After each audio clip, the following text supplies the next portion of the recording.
శ్రీ శివాయ గురవే నమః. ఏష ధర్మః సనాతనః.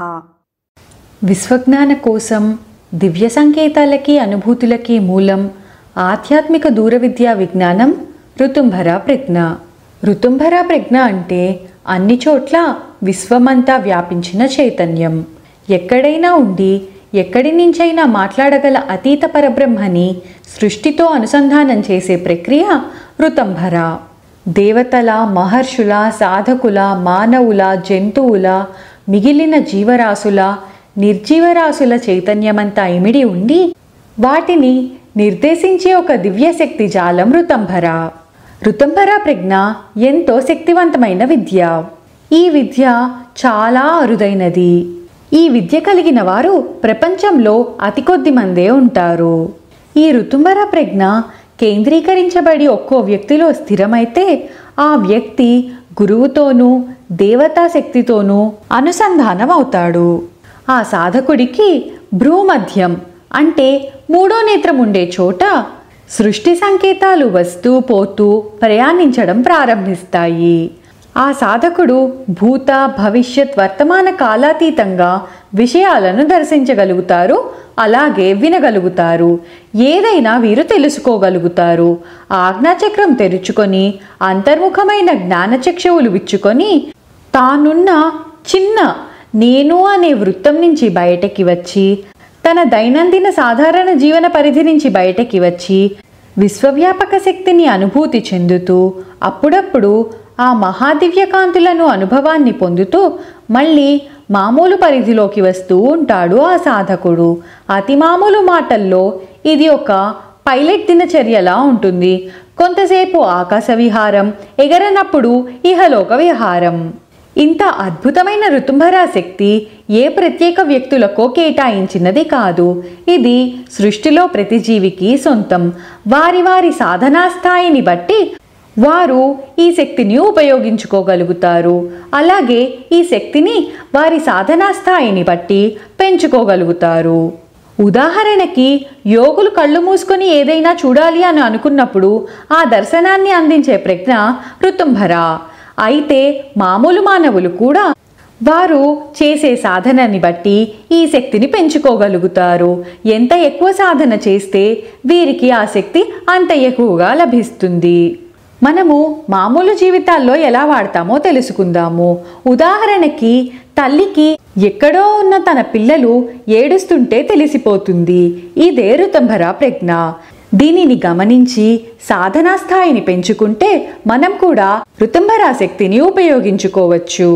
అన్నిటినీ మరిచి పూర్తి ఏకాగ్రతతో ఇష్టదేవత జపం చేస్తున్నప్పుడు ఆ దేవత వచ్చిందని తెలిపే సూచనలు అందించే నిశ్శబ్ద శక్తి ఋతంభర.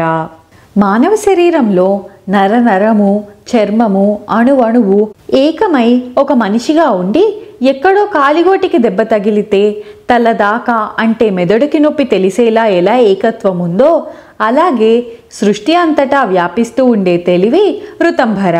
నిజానికి ఋతంభరకి ఏ పేరు లేదు. పేరు పెట్టడం వల్ల దాని గురించి మాట్లాడుకోవడం సులువవుతుంది కాబట్టి ఈ పేరు పెట్టడం అయినంత మాత్రాన ఒక విషయం అర్థమైపోదు. కేవలం అర్థం చేసుకోవడం మొదలవుతుంది. కొత్తగా పుట్టిన బిడ్డకి పేరు పెడితే జీవితం మొదలవుతుంది. అలాగే దీనికి కూడా. ఇది మొదలు మాత్రమే. ఇంకా ఎంతో విషయం తెలుసుకోవాలి. మంత్రం తీసుకోగానే సిద్ధి వచ్చేదు, సాధన మొదలవుతుంది. అలాగే ఋతుంభర ప్రజ్ఞ సృష్టిబడిలో అమ్మబడిలో మళ్ళీ కూర్చొని యోగి తన తపస్సుని మొదలు పెడతాడు. ఋతుంభరని అనేకులు అనేక సార్లు దర్శించారు.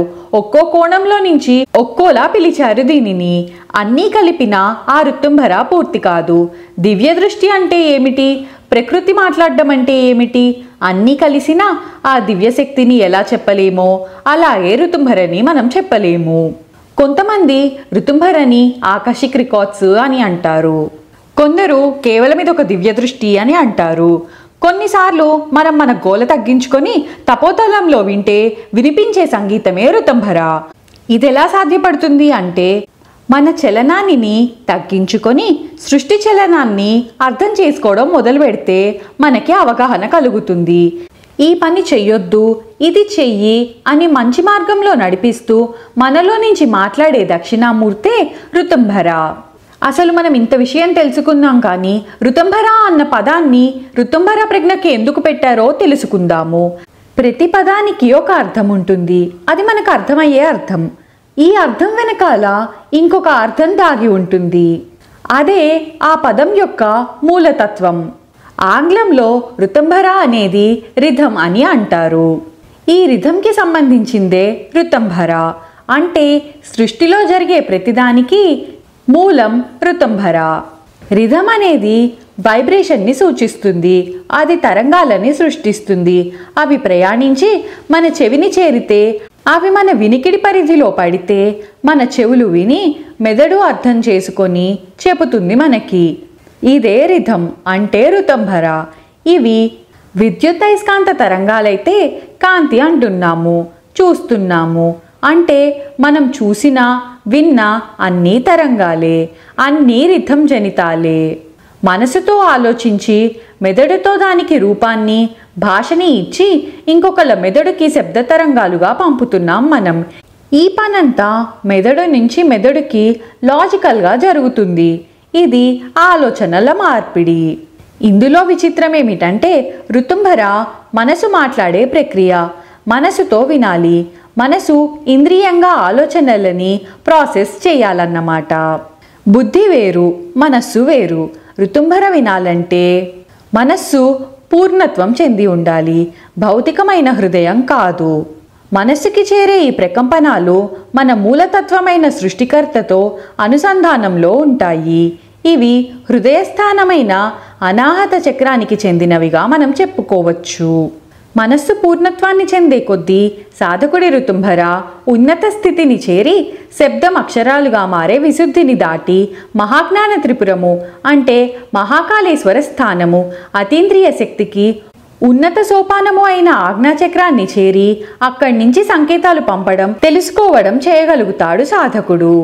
సాధకుని చిత్తమందు ఏవైతే కల్పనలు, ఊహలు చోటు చేసుకుంటాయో వాటి జ్ఞానానికి సంబంధించిన బీజము నాటుకుంటుంది. దానికి అనుగుణంగానే జ్ఞానం కానీ దర్శనం కానీ సబీజ సమాధి ఎందు కలుగుతుంది. కానీ చిత్తము నిర్బీజమై విశ్వవ్యాపకమవుతుంది. ఆ సమయంలో సాధకుడికి వస్తుజాలముల ధర్మములు ఉత్పత్తికి కారణమైన జ్ఞానము ఇచ్చే అతి ఉచ్చ స్థితిలో ఉన్న ప్రజ్ఞ ప్రాప్తమవుతుంది. ఈ జగత్తు ఉద్భవించటంలో ఉన్న రహస్య జ్ఞానము ఇచ్చే ప్రజ్ఞే భగవానుడైన పతంజలి ఋతుంభర ప్రజ్ఞ అని నుడివిడినారు. జ్ఞానము మరియు అస్తిత్వము యొక్క చరమావస్థయే ఋతుంభర ప్రజ్ఞ. శ్రీ శివాయ గురవే నమః. ఏష ధర్మః సనాతనః.